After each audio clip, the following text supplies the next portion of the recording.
పద్ధతి ప్రకారం మనం ముందుకు పోతాం. నెక్స్ట్ ఇక్కడికి వస్తే అధ్యక్ష, inland water ways pouring multi modal connectivity, ఇప్పుడే కావ్య కృష్ణ కూడా చెప్పాడు. ఇవన్నీ మనం చూస్తే ఇన్లాండ్ వాటర్ వేస్ కూడా మనం ముందుకు పోవడం కోసం అనేక విధాలుగా ఇంత మునుపైతే ఇక్కడ అమరావతి నుంచి మన కృష్ణా రివర్లో పై వరకు స్టీల్ మన సిమెంట్ ఫ్యాక్టరీస్ అన్నిటికి కనెక్ట్ చేశాం. అలాంటివి ఈ ప్రభుత్వం వచ్చినా కూడా అవి దెబ్బతినే పరిస్థితికి వచ్చింది. మన దగ్గర బ్రహ్మాండమైనటువంటి కెనాల్స్ అన్నీ ఉన్నాయి. ఒకప్పుడైతే బకింగ్హామ్ కెనాల్ కాకినాడ నుంచి చెన్నై వరకు ఇన్లాండ్ వాటర్ వేస్ ఉండేటివి. దాన్ని కూడా ఒక ఎంఓయూ చేశాం. అది కూడా మూలబడిపోయే పరిస్థితి వచ్చింది. కృష్ణా రివర్ ఇక్కడి నుంచి నాగార్జునసాగర్ వరకు ట్రాన్స్పోర్ట్ చేసే అవకాశం వస్తుంది.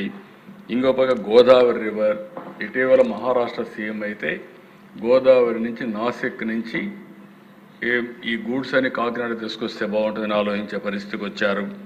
Kakinada canal, Eluru canal, Kommanuru canal ఇలాంటివన్నీ కూడా చాలా ఉన్నాయి. ఇవన్నీ ఇంటిగ్రేట్ చేయగలిగితే చాలా ఇంపాక్ట్ వస్తుంది. ఇది కూడా వర్కౌట్ చేస్తున్నాం. కొంతమంది ముందుకు వస్తున్నారు. అవన్నీ వస్తే తొందరనే టెండర్స్ పిలిచి ఆపరేట్ చేస్తామని చెప్పి కూడా నేను మీకు తెలియజేస్తున్నాను. ఇంకొక పక్కన దశ ఎయిర్పోర్ట్స్. మీరు ఒకసారి చూసుకుంటే 6 ఆపరేషనల్ ఎయిర్పోర్ట్స్, ఒకటి అండర్ కన్స్ట్రక్షన్ విశాఖపట్నం. అదే కానీ ఆ రోజు ప్రభుత్వం కంటిన్యూ అంటే 2020-21 పూర్తయ్యేది. 6 సంవత్సరాలు దాన్ని లేనిపోని కూడా చేసి ఈరోజు ఆ ప్రాజెక్టుని దెబ్బతీసే పరిస్థితికి వచ్చారు. మళ్ళీ ఈ ప్రభుత్వం వస్తానే ప్రియారిటైజేషన్లో పెట్టాం. విశాఖపట్నంలో ఎయిర్పోర్ట్ రేపు రాబోయే ఆగస్టుకంతా 2026 ఆగస్టుకంతా విశాఖపట్నం ఎయిర్పోర్ట్ ఆపరేషన్లోకి వస్తుంది. అది కంప్లీట్ చేస్తామని తెలియజేస్తున్నాం. అది పూర్తి చేయగలిగితే అక్కడ ఎంఆర్ఓ వస్తుంది. ఎంఆర్ఓ వస్తే ఉత్తరాంధ్రకు పెద్ద ఎత్తున ఎంప్లాయ్మెంట్ జనరేషన్ కూడా వస్తుంది.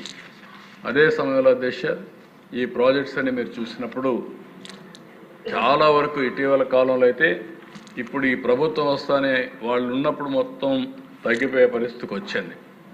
ట్రాఫిక్ కూడా మీరు ప్యాసింజర్స్ ట్రాఫిక్ చూస్తే ఇప్పుడు ఈ ప్రభుత్వం వస్తానే కంటిన్యూగా ట్రాఫిక్ అంతా కూడా పెరిగే పరిస్థితి వచ్చింది, ప్యాసింజర్ ట్రాఫిక్ కూడా. అయితే మన దగ్గర ఫ్లైట్స్ లేకుండా చాలా డిమాండ్ వచ్చే పరిస్థితి వచ్చింది. ఆ రోజు కూడా మీరు ఒకసారి చూస్తే దిశ ఈ ప్రాజెక్ట్స్ అన్నిటిలో భోగాపురం, అదే మరిగా విశాఖపట్నం, అదే సమయంలో రాజమండ్రి దాన్ని ఇంప్రూవ్మెంట్ అంతా తెలుగుదేశంలో చేశాం. అదే మరి ఎన్డీఏ ప్రభుత్వం చేసింది. విజయవాడ చిన్న టర్మినల్ ఉంటే పెద్ద టర్మినల్ కట్టాం. ఇప్పుడు మళ్ళీ నెక్స్ట్ టర్మినల్కి వచ్చింది. అంటే ఇది కూడా చాలా డిలే అయితే వీలైన తొందరలో కంప్లీట్ చేయడానికి నవంబర్కి అంతా కంప్లీట్ చేస్తాం. అదే మరి ఇంకొక పక్కన తిరుపతి ఎయిర్పోర్ట్ని ఎక్స్పాన్షన్ అవన్నీ చేశాం. రన్వే ఎక్స్పాన్షన్ చేశాం. ఈవెన్ రాజమండ్రి రన్వే ఎక్స్పాన్షన్ చేశాం.